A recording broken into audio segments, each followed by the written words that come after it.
नमस्कार, आप देख रहे हैं न्यूज वॉच इंडिया। मैं हूं आपके साथ देवेंद्र सिंह। टीम इंडिया की धूम, जिस तरीके से हिंदुस्तान की टीम ने वनडे मैच में खेला है, वनडे सीरीज को अपने नाम किया है, कहीं ना कहीं काबिल तारीफ है। हर एक हिंदुस्तानी के लिए गर्व की बात है। भारत ने वनडे सीरीज पर 2-1 से कब्जा कर लिया है। टॉस जीतकर पहले बैटिंग करते हुए इंग्लैंड की पूरी टीम 45.5 ओवर में 259 रनों के स्कोर पर सिमट गई, जो कि कहीं ना कहीं जिस तरीके से गेंदबाजों ने गेंदबाजी की थी, एक काबिल तारीफ था। इंग्लैंड की ओर से जॉस बटलर ने सबसे ज्यादा 60 रन बनाए हैं, तो वहीं जैसन रॉय ने 41 रनों की ताबड़तोड़ पारी खेली है। मोइन अली ने भी अच्छी पारी खेलते हुए नजर आए हैं। उन्होंने 24 रनों की एक महत्वपूर्ण पारी खेली है। भारत की ओर से हार्दिक पांड्या ने शानदार गेंदबाजी करते हुए 4 विकेट चटकाए हैं, तो वहीं युजवेंद्र चहल ने 3 विकेट और मोहम्मद सिराज ने 2 विकेट अपने नाम किए हैं। ऋषभ पंत की बात करते हैं, एक ऐसा खिलाड़ी जो लगातार अच्छी बल्लेबाजी करते हुए आपको नजर आते हैं। बड़े बड़े मुकाबलों में पंत की बल्लेबाजी आपको देखने को मिलेगी। ऋषभ पंत ने अपने वनडे करियर का पहला शतक जड़ दिया है। पंत ने अपनी शतकीय पारी के दौरान 10 चौके और 2 छक्के लगाए हैं। बाबर ने 228 पारियों में 10,000 रन पूरे किए हैं। तो वहीं विराट कोहली की बात करते हैं, तो जिस तरीके से विराट कोहली फ्लॉप साबित हो रहे हैं, विराट कोहली के लगातार रिकॉर्ड तोड़े जा रहे हैं। इसी कड़ी में पाकिस्तान के बल्लेबाज बाबर आजम ने विराट कोहली का रिकॉर्ड तोड़ दिया है। विराट ने 232 पारियों में अंतर्राष्ट्रीय क्रिकेट में 10,000 रन पूरे किए थे। उनके बाद इस सूची में तीसरे पायदान पर सुनील गावस्कर हैं। मैनचेस्टर में टीम इंडिया की महाजीत है। टी20 के बाद वनडे सीरीज में टीम इंडिया ने परचम लहरा दिया है। पंत और हार्दिक के बीच शतकीय साझेदारी हुई है। जिस तरीके से हार्दिक पांड्या ने पहले गेंदबाजी की है, फिर बल्लेबाजी की है, कहीं ना कहीं काबिल तारीफ है। हार्दिक पांड्या ने गेंदबाजी के दौरान 4 बल्लेबाजों को आउट किया है। विराट कोहली एक बार फिर से इस मैच में फ्लॉप साबित हुए हैं। जिस तरीके से विराट कोहली को माना जाता है कि अच्छी बल्लेबाजी करेंगे, लेकिन रोहित शर्मा और शिखर धवन की जोड़ी भी तीसरे वनडे में फ्लॉप साबित हुई है। तो टी20 के बाद टीम इंडिया की वनडे में शानदार जीत है। पहले टीम इंडिया ने टेस्ट मैच खेले हैं। टेस्ट मैच में जो सीरीज थी वो ड्रॉ हुई है, लेकिन उसके बाद टी20 के महामुकाबले होते हैं। महामुकाबले में टीम इंडिया की एक तरफा जीत आपको देखने को मिलती है। पहले मुकाबले में टीम इंडिया की जीत होती है, दूसरे मुकाबले में टीम इंडिया की जीत, और तीसरे मुकाबले में टीम इंडिया को हार का सामना करना पड़ता है। हार को बुलाकर मौका था टीम इंडिया के पास वनडे सीरीज को जीतने का।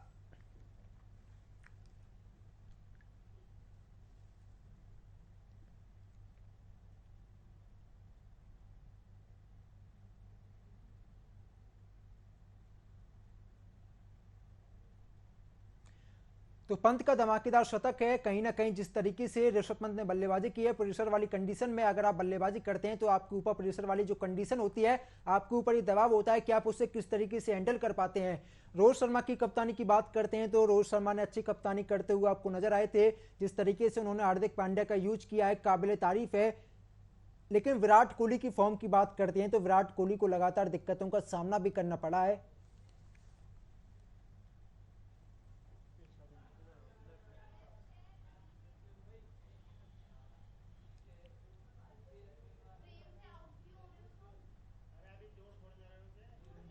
जोड़ गए। तो आज इन्हीं सबको लेकर चर्चा की जाएगी। हमारे साथ एक खास मेहमान मौजूद हैं, अभिषेक झा और मेरे सहयोगी निशांत चतुर्वेदी। अभिषेक जी, आपके पास ही आना चाहूंगा। हिंदुस्तान की टीम लगातार मुकाबले जीत रही है, लेकिन सवाल वही विराट कोहली की जो फॉर्म है, कहीं ना कहीं सवाल तो लगातार खड़े हो रहे हैं, क्योंकि विराट कोहली को एक बड़े खिलाड़ी के रूप में जाना जाता है।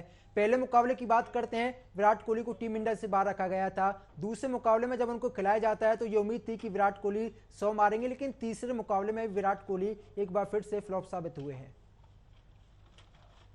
जी बिल्कुल, एक्चुअली कंसर्न तो है विराट कोहली का फॉर्म। और पहले मैच में एक्चुअली उनको हैमस्ट्रिंग प्रॉब्लम हुई थी, जिसकी वजह से वो नहीं खेल पाए थे। And second and third match में हमेशा से एक्सपेक्टेशन रहता है, और ये विराट कोहली का क्लास है। जब भी वो बैटिंग करने के लिए आते हैं, सबको लगता है कि शायद इस मैच में आ जाएगा, शायद इस मैच में आ जाएगा। और ऐसे करते हुए 78 पारियां निकल गई हैं, लेकिन we haven't seen any century from Virat Kohli. लेकिन कोई बात नहीं है, बड़े खिलाड़ी हैं। आप मतलब विराट कोहली के बारे में ज्यादा कुछ कह भी नहीं सकते हैं।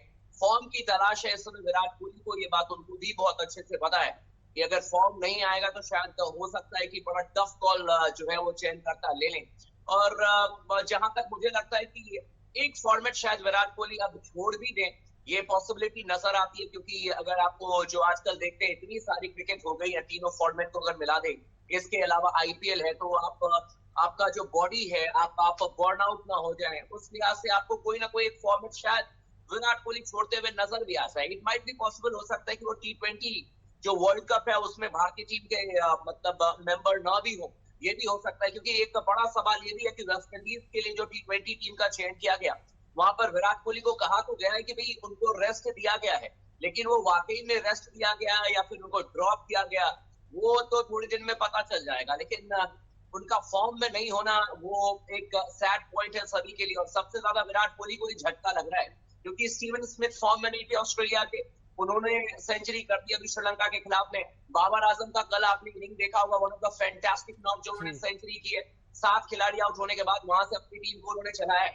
इस तरीके के नॉक्स विराट कोहली ने भी गजब के खेले, लेकिन जो उनका लीड पैच आया वो इतना लंबा स्ट्रेचेबल हो जाएगा, किसी ने सोचा नहीं था। लेकिन अब क्या ही कहा जाएगा। एक स्टैट में देख रहा था विराट कोहली का, 2017 से 2019 के बीच में ओडीआई क्रिकेट में विराट कोहली ने 80 के औसत से रन बनाए, और उनका जो स्ट्राइक रेट है वो 110-115 का है ओडीआई क्रिकेट में। 17 सेंचुरीज उनके आए ये 2 साल में, 2017 से 19 के बीच में मैं बता रहा हूँ। लेकिन 2019 से 2022 अगर मैं कहूँ तो वहां पर मात्र विराट कोहली, इनफैक्ट 2020 से 2022 में तो मात्र विराट कोहली का जो एवरेज है वो 36 है, और बहुत सारे खिलाड़ियों के लिए बहुत बड़ा एवरेज है। लेकिन चूंकि 80 का औसत उससे पहले विराट कोहली का था और अब 36 पर आ गए, तो लोगों को लगता है कि फॉर्म नहीं है। और प्रैक्टिकली हाँ सही बात है, इतने बड़े खिलाड़ी हैं, उनसे जब भी बैटिंग करते हैं उम्मीद करते हैं कि सेंचुरी आ जाएगी, 40-50 रन की पारी को हम अहमियत नहीं देते हैं विराट कोहली के बल्ले से। लेकिन और भी कई इंडियन टीम में खिलाड़ी हैं, सीनियर खिलाड़ी हैं, जिनको लेकर के क्वेश्चनेबल है, उनकी जगह पर जरूर खतरा इस समय मंडरा रहा है। जी, समय लौटूंगा आपके पास। निशांत मेरे सहयोगी जोड़े हुए। निशांत, किस तरीके से आप इसे देख पा रहे हैं? इंग्लैंड के खिलाफ वनडे सीरीज में शानदार जीत का फायदा हिंदुस्तान की टीम को आईसीसी की ताजा रैंकिंग में भी देखने को मिला है। भारतीय टीम अब पाकिस्तान को पछाड़कर अंक तालिका में अपना तीसरे स्थान पर पहुंच गई है, जो कि कहीं ना कहीं हर एक हिंदुस्तानी के लिए गर्व की बात है।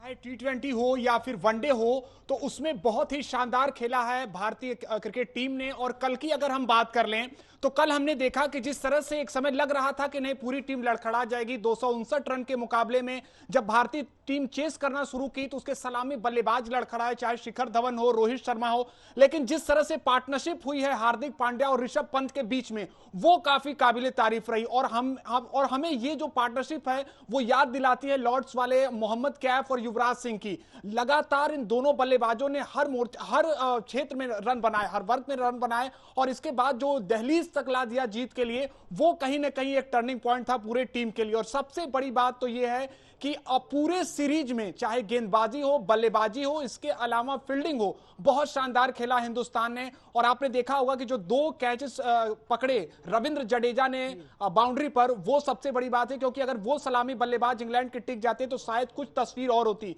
इसके अलावा जो आप चर्चा कर रहे थे हमारे एक्सपर्ट के साथ, बिल्कुल इस पूरे सीरीज में एक बात सामने निकल कर आई है, वो ये कि विराट कोहली अपने फॉर्म में वापस नहीं लौटे हैं। वो जो कंसिस्टेंसी के लिए जाने जाते थे उसमें वो वापस नहीं लौटे हैं, ये सबसे बड़ी बात है। लेकिन हिंदुस्तान ने कर दिखाया है, अंग्रेजों की धरती पर उनको ही जवाब दिया है, उनको पूरी तरह से हर मोर्चे पर पस्त किया है। तो बिल्कुल एक गर्व की बात है, और हमने रैंकिंग में भी बहुत अच्छा किया है। अब देखना होगा कि आज आगे आने वाली जो सीरीज है वेस्ट इंडीज की, या फिर वो जो वर्ल्ड कप है, उसमें किस दमखम के साथ टीम इंडिया उतरती है। देवेंद्र साहब, यहाँ पे वर्ल्ड कप का जिक्र किया है हमने, लेकिन सबसे बड़ा सवाल यही रहने वाला है मेरा कि यहाँ पर जिस तरीके से विराट कोहली की फॉर्म है, रोहित शर्मा भी कुछ ज्यादा अच्छा नहीं कर पा रहे हैं। जो हमारे ओपनर्स हैं, अभी हमें ये नहीं पता कि हमारी प्लेइंग 11 क्या रहने वाली है।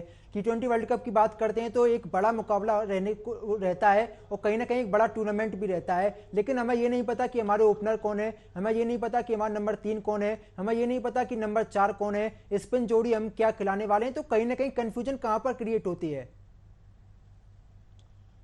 बिल्कुल बिल्कुल बिल्कुल देवेंद्र, अगर बात कर लें हमारे टीम कॉम्बिनेशन की, तो चाहे ओपनर की बात हो या फिर हमारे गेंदबाजों की बात हो, तो ये लास्ट मोमेंट पर डिसाइड किया जाता है कि कौन कौन क्या इसका प्लेइंग ऑर्डर होगा, क्या कुछ होगा। लेकिन हमने ये 3 ओडीआई मैचेस में देखे कि बहुत कुछ प्रॉपर प्लानिंग के तहत हुआ। चाहे बैट्समैन की बात कर लें, बॉलिंग की बात कर लें, तो गेंदबाजी से बहुत अच्छा भारतीय टीम ने प्रदर्शन किया। आपने एक चीज नोटिस किया होगा कि तीनों वनडे में इंग्लैंड की टीम को ऑल आउट किया है भारतीय गेंदबाजों ने। आपने देखा होगा कि क्या धारदार गेंदबाजी थी, चाहे बात हो जसप्रीत बुमराह की, खुद हार्दिक पांड्या की बातें हो, मोहम्मद शमी हो, इंग्लैंड के बल्लेबाजों को ज्यादा मौका नहीं दिया है पिच पर टिकने का, और यही कहीं ना कहीं बड़ी वजह रही है कि सीरीज हिंदुस्तान फतह कर पाया है। इसके अलावा आप ये देख रहे होंगे कि एक और चुनौती है कि जो सलामी बल्लेबाज हैं, शिखर धवन से बहुत उम्मीदें थी कि वो इस टूर्नामेंट में अच्छा करें, जिसकी वजह से उनको आगे मौका मिले, लेकिन शिखर धवन पूरी तरह से नहीं बेहतर कर पाए। इसके अलावा रोहित शर्मा जिस बल्लेबाजी के लिए वो जाने जाते हैं, उन्होंने भी दमखम नहीं दिखा पाए। लेकिन इस दौरे में हिंदुस्तान को एक नया, अगर बात कर लें तो एक नया मदद मिला है, एक मजबूती मिली है, वो है हार्दिक पांड्या के रूप में, ऋषभ पंत के रूप में, और भी जो कुछ बीच में सलामी बल्लेबाज हैं, हुड्डा के रूप में, सूर्यकांत यादव के रूप में, तमाम ऐसे बल्लेबाज हैं जिससे मदद मिली है। अब देखना होगा कि आगे की सीरीज में क्या कुछ दम दिखाते हैं, लेकिन एक बहुत बड़ा अचीवमेंट है ये जीत। जी अभिषेक जी, मेरा भी आपसे यही सवाल रहने वाला है, किस तरीके से आप इसे देख पा रहे हैं। प्लेइंग 11 की बात करते हैं वर्ल्ड कप के लिए, तो अभी हमें पूरा ये नहीं पता कि कौन कौन से खिलाड़ियों को खिलाना है। मेरे सहयोगी ने ये जिक्र किया कि पूरी जो प्री प्लानिंग रहता है, लेकिन सबसे बड़ा सवाल यही है कि आपके 15 खिलाड़ी भी आपको नहीं पता कि आप कौन कौन से खिलाड़ी को साथ लेके जाएंगे। आप ओपनर्स की बात करते हैं, रोहित राहुल के साथ जाएंगे, रोहित पंत के साथ जाएंगे, रोहित विराट के साथ जाएंगे, या फिर रोहित राहुल के साथ जाएंगे। आप कौन से खिलाड़ी को ओपनिंग करते हुए आप देखना चाहते हैं सर? देखिए, पहली बात, जो ओडीआई फॉर्मेट है दैट इज टोटली डिफरेंट। जो हम T20 की बात करेंगे, जो वर्ल्ड कप हम खेलने के लिए जाएंगे, एंड पहले तो यही माना जा रहा था कि जो इंग्लैंड का सीरीज है जिसमें 3 T20 मैचेस है, वो हमारे लिए ड्रेस रिहर्सल का काम करेगा। वहां पर आपके पास ईशान किशन भी थे, वहां पर आपके पास में मतलब केएल राहुल के अलावा आपके पास रोहित शर्मा भी थे। फिर बात आई कि भाई ऋषभ पंत से आप ओपन करा लीजिए। ऋषभ पंत से ओपन कराने का जो थ्योरी था वो कंप्लीटली मेरे ख्याल से एक बड़ा फेल्योर था भारतीय टीम के लिए, और उसका रीजन ये था कि ऋषभ पंत को अगर आप ओपन कराने की बात करते हैं और अगर आप ऋषभ पंत से ओपनर के तौर पर देखते हैं, तो फिर केएल राहुल की क्या जगह बनती है T20 क्रिकेट में।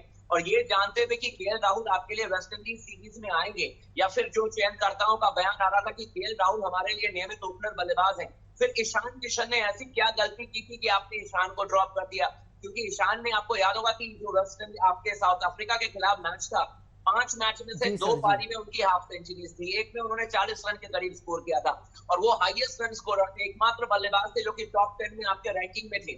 आपने ऋषभ पंत को सेटल करने के लिए और मिडिल ऑर्डर में कुछ खिलाड़ियों को रखने के लिए आपने ईशान को ड्रॉप किया।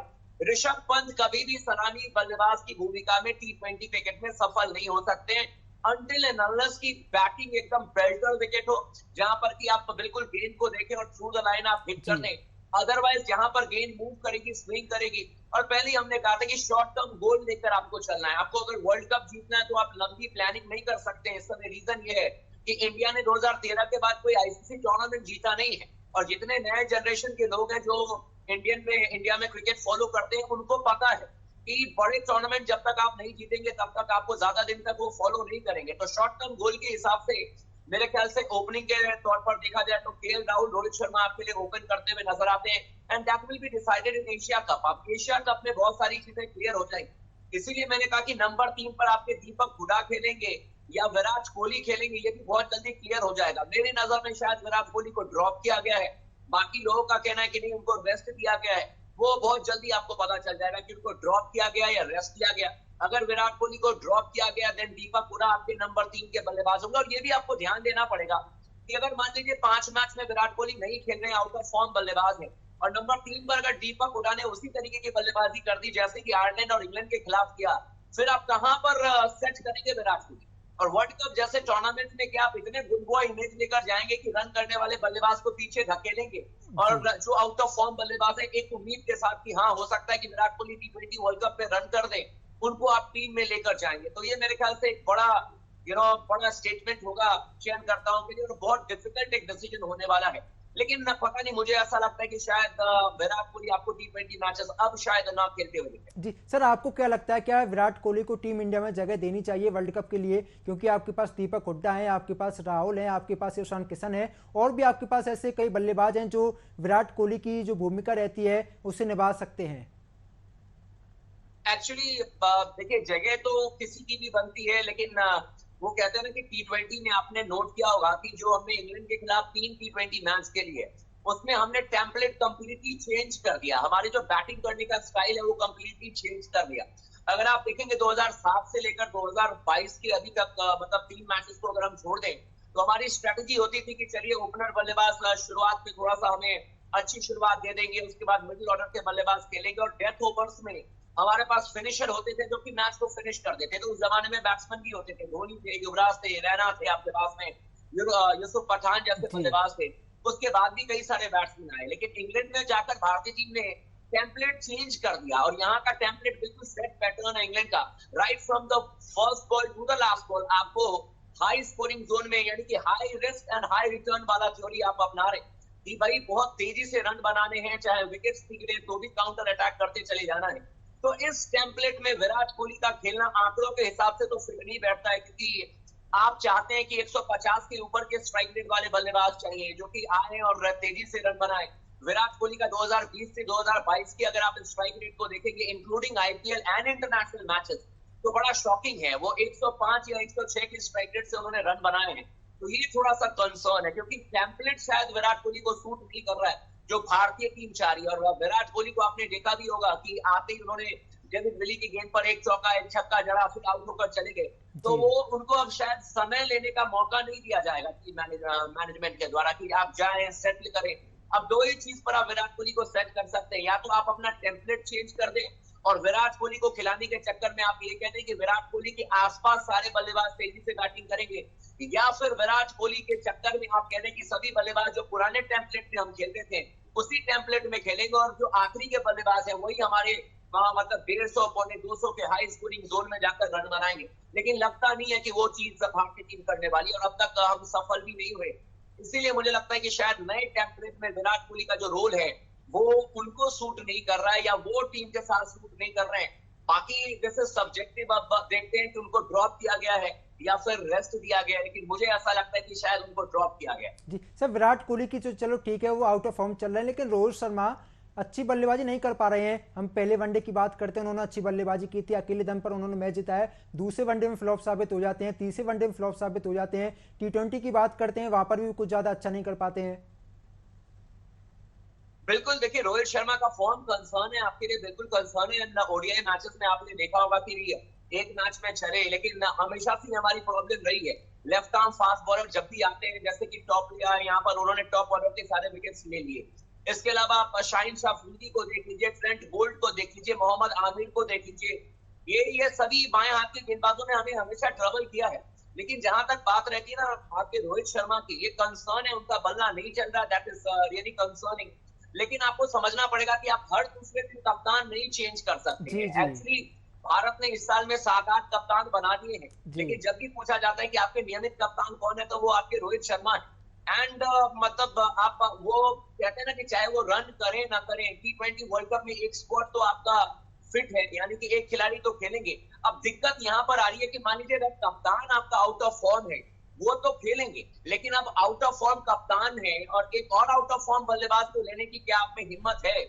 क्योंकि एक टीम में मान लीजिए कि 11 के स्क्वाड में आप एक आउट ऑफ फॉर्म टीम के खिलाड़ी को लेकर जाएंगे, क्या आप एक और को ले जाएंगे, मतलब विराट कोहली को भी लेकर चले जाएंगे? ये अब चयनकर्ताओं को फैसला करना है, और इसीलिए मुझे लगता है कि बड़ा हार्ड हिटिंग ये फैसला होने वाला है कि मतलब लेंगे नहीं लेंगे। और देन अगर आप लेते भी हैं, मान लीजिए विराट कोहली को लेते भी हैं, तो फिर कहाँ खिलाएंगे? नंबर 3 पर अगर आप विराट कोहली को खिलाते हैं तो दीपक हुडा ने गजब की परफॉर्मेंस करके दिखाई है, KL राहुल की वापसी हो रही है, ईशान किशन टीम के साथ में, ऋषभ पंत है, दिनेश कार्तिक को आप ड्रॉप नहीं कर सकते क्योंकि माइंडेड बड़े मैच के बड़े खिलाड़ी हैं। तो बड़ा एक मतलब मुश्किल सिनेरियो बनता जा रहा है। और इस समय अगर स्ट्रेट फॉरवर्ड देखें तो शायद विराट कोहली की जगह T20 मैच में नहीं बनती है, और जगह तो आपके रोहित शर्मा की भी नहीं बनती है जिस तरीके से परफॉर्मेंस उन्होंने किया है। लेकिन टीम के कप्तान है, और टीम के कप्तान है तो बार बार आप उनको बदल नहीं सकते। तो ये तो T20 वर्ल्ड कप वो खेलेंगे, लेकिन ये भी बात फैक्ट है कि अगर इस T20 वर्ल्ड कप में अच्छा परफॉर्मेंस नहीं हुआ और पिछले साल की तरह ही अगर हमारी टीम की हालत हुई, तो फिर हो सकता है कि यहाँ से कंप्लीटली आपको जो टीम है वो चेंज होती भी नजर आए। जी निशांत मेरे साथ जुड़ो। निशांत, वेस्ट इंडीज को अगर हम बात करते हैं, टीम इंडिया को मुकाबले खेलने हैं, टीम इंडिया के पास एक अच्छा मौका है कि आप वर्ल्ड कप से पहले अपनी तैयारियों को मजबूत कर लें। लेकिन सवाल भाई, विराट कोहली इस मैच से बाहर है, बुमराह भी आपके साथ नहीं है, तो किस तरीके से आप इसे देख पा रहे हैं? क्या यहाँ पर युवा खिलाड़ियों को मौका मिल पाएगा?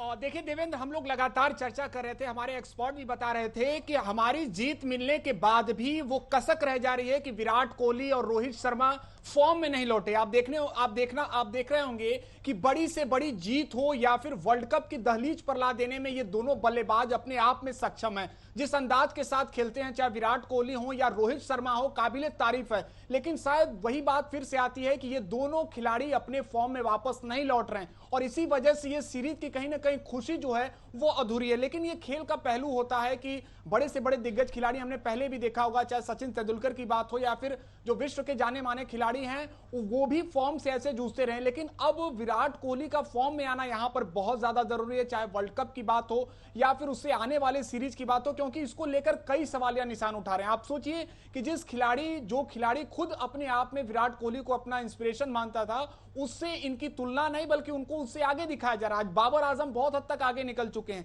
अपने आप में ये फॉर्म बताता है, ये जो खराब फॉर्मेट से जूझ रहे हैं, ये अपने आप में बहुत बड़ी चुनौती है। और जैसा कि वेस्ट इंडीज सीरीज की चर्चा हो रही है, तो पिछले 10 सालों के रिकॉर्ड की बात कर लें तो हिंदुस्तान ने बहुत अच्छा खेला है वेस्ट इंडीज के खिलाफ। कैरेबियाई धरती पर की बात हो या फिर हिंदुस्तान पर बात हो, बहुत ही अच्छा खेला। बैटिंग बॉलिंग की बात हो, और कहीं ना कहीं वो उनके जो युवा खिलाड़ी हैं वो अपने आप में सक्षम होते हैं इस पूरी सीरीज को जीतने के लिए। लेकिन अब क्या वर्ल्ड कप के लिए कौन सी टीम तैयार होगी? आप चर्चा भी कर रहे थे कि चाहे प्लेइंग ऑर्डर हो या फिर इसके अलावा इन 15 सदस्यीय टीमों में किसको जगह मिलेगी, ये सारी बातें अनसुलझी पहेली की तरह है। लेकिन अब बहुत कुछ निर्भर यह भी करेगा कि क्या विराट कोहली को कैसे भांपा जाएगा, वो अपने फॉर्म में कैसे वापस लौटेंगे। रोहित शर्मा, विराट कोहली, ये दो ऐसे सलामी बल्लेबाज हैं जो बहुत हद तक हिंदुस्तान को बड़ी जीत दिलाने में, वर्ल्ड कप जिताने में अपने आप में सक्षम है। तो वेस्ट इंडीज सीरीज बहुत कुछ निर्भर करेगा और यह भी बताएगा कि कैसे हिंदुस्तान अपने वर्ल्ड कप फॉर्मेट की तैयारी कर रहा है। जी अभिषेक जी, मेरा आपसे यही सवाल रहने वाला। तेज गेंदबाजों की बात करते हैं, बुमराह ने अच्छी गेंदबाजी की है, शार्दुल ठाकुर को जब भी मौके दी जाते हैं अच्छी गेंदबाजी करते हुए आपको नजर आते हैं। भुवनेश्वर कुमार की बात करते हैं, लगातार अच्छी गेंदबाजी कर रहे हैं। मोहम्मद शमी अच्छी गेंदबाजी कर रहे हैं। तो टी20 वर्ल्ड कप के लिए आप कौन कौन से गेंदबाजों को लेना चाहेंगे? क्या बुमराह, शमी या फिर बुमराह, भुवनेश्वर? नहीं, बिल्कुल हमारे गेंदबाजों ने कमाल की गेंदबाजी की और 2017 से लेकर 2022 तक देखेंगे तो आपको इनफैक्ट 2019 से 2022 तक आपको याद नहीं होगा कि हमारे बल्लेबाजों ने हमें कब मैच जिताया। ये आखिरी मैच अगर आप छोड़ दें तो आपको याद नहीं आएगा कि हमारे बैट्समैन ने कब हमें मैच जिताया। जितने भी मैचेस जीते हैं, चाहे वो टेस्ट मैचेस हो, चाहे आपके वो ओडीआई मैचेस हो, चाहे आपके T20 मैचेस हो, वो सभी मैचेस जो है आपके गेंदबाजों ने जिताया। जहां तक बात है कि T20 वर्ल्ड कप में आप किन गेंदबाजों को देखना चाहते हैं, यार पिछली बार अगर आप देखें तो सरप्राइज पैकेज में रविचंद्रन अश्विन भी आ गए थे, वरुण चक्रवर्ती भी आ गए थे। इस बार उम्मीद करते हैं कि कम से कम चेतन शर्मा ऐसा सरप्राइज नहीं देंगे। एंड यजुवेंद्र चहल आपके एक स्पिनर के तौर पर खेलते हुए देख सकते हैं। रविंद्र जडेजा को लेकर मैं थोड़ा सा क्वेश्चनेबल हूँ, क्योंकि रविंद्र जडेजा आप किसी खिलाड़ी को किस लिए टीम में लेकर आते हैं, उसका रोल क्या है? जडेजा अगर आपके ऑलराउंडर है तो 4 ओवर में 45 रन 50 रन खाकर अगर विकेट नहीं लेंगे तो वो फिर ऑलराउंडर नहीं है। अगर आप उनको बैट्समैन के तौर पर खिलाते हैं तो फिर टीम में एज अ प्योर बैट्समैन जगह नहीं बनती है। तो आपको सोचना पड़ेगा कि जडेजा की जगह पर क्या किसी और को लेकर आए, जहां पर कि हो सकता है कि वो भी, और अगर आप जडेजा को लेकर आते हैं टीम में जो कि 4 ओवर में 45-50 खाते हैं, विकेट नहीं लेते हैं, तो इससे बेटर है कि उनकी जगह पर दीपक हुडा को लेकर आ जाइए। वो भी 4 ओवर में 40-45 खा लेंगे, क्या पता विकेट दे दे, लेकिन उनसे ज्यादा खतरनाक बल्लेबाज है, ज्यादा बड़े मैच विनर है। तो ये कुछ खिलाड़ियों पर जरूर क्वेश्चनेबल है। लेकिन जहां तक गेंदबाजों की आपने बात की, मेरे ख्याल से फ्रंट लाइन गेंदबाज में आपके पास जसप्रीत बुमराह होंगे, then Bhuvneshwar Kumar, fantastic bowling उन्होंने अब तक करके दिखाई है। हर्षल पटेल को आप बिल्कुल इग्नोर नहीं कर सकते हैं, बड़े आपके 2020 के पर्पल पटेल उनका नाम दिया गया, फैंटास्टिक, वो भी बड़े अच्छे गेंदबाज हैं। तो ये आपके 3 तेज गेंदबाज हो गए। यजुवेंद्र चहल आपके पास में हो गए, हार्दिक पांड्या ऑलराउंडर के तौर पर हो गए जो कि गेंदबाजी आक्रमण में होंगे, एंड देन आप अक्षर पटेल, रविंद्र जडेजा या दीपक हुडा में से किसी को भी आप पिक कर सकते हैं। मेरे ख्याल से दीपक हुडा आपके लिए ज्यादा बेटर ऑप्शन हो सकते हैं अगर आप चाहते हैं, या फिर अगर आप वेंकटेश अय्यर जैसे को भी देखना चाहते हैं, क्योंकि ऑस्ट्रेलियन विकेट पर आपको स्पिनर से ज्यादा एक ऐसा गेंदबाज चाहिए जो कि गेंदों को थोड़ा सा मूव कराए, जो कि डेक को हार्ड हिट करे। और ऐसे में अगर आपके पास, मेरा तो एक चॉइस था दीपक चाहर को लेकर, लेकिन वो फिट नहीं है। अगर वो समय रहते हुए फिट हो सकते हैं तो अगर केएल राहुल को आप मौका दे सकते हैं तो फिर एक ऑलराउंडर के तौर पर दीपक चाहर को आप टीम में ले सकते हैं और फिर आपकी गेंदबाजी लाइनअप बहुत अच्छी हो जाएगी। इनफैक्ट अभी भी बहुत अच्छी है, लेकिन उनको अगर दीपक चाहर उसमें इंक्लूड हो जाते हैं तो मेरे ख्याल से बहुत गजब की आपकी गेंदबाजी लाइनअप हो जाएगी। जी सर। दोनों का बहुत बहुत शुक्रिया हमारे साथ जुड़ने के लिए। तो कहीं ना कहीं जिस तरीके से टीम इंडिया ने बल्लेबाजी की है, गेंदबाजी की है, काबिल तारीफ है। टीम इंडिया की धूम देखने को मिली है। तो मेरे साथ फिलहाल इतना ही। देश दुनिया की तमाम बड़ी खबरों के लिए आप देखते रहिए न्यूज़ वॉच इंडिया। नमस्कार।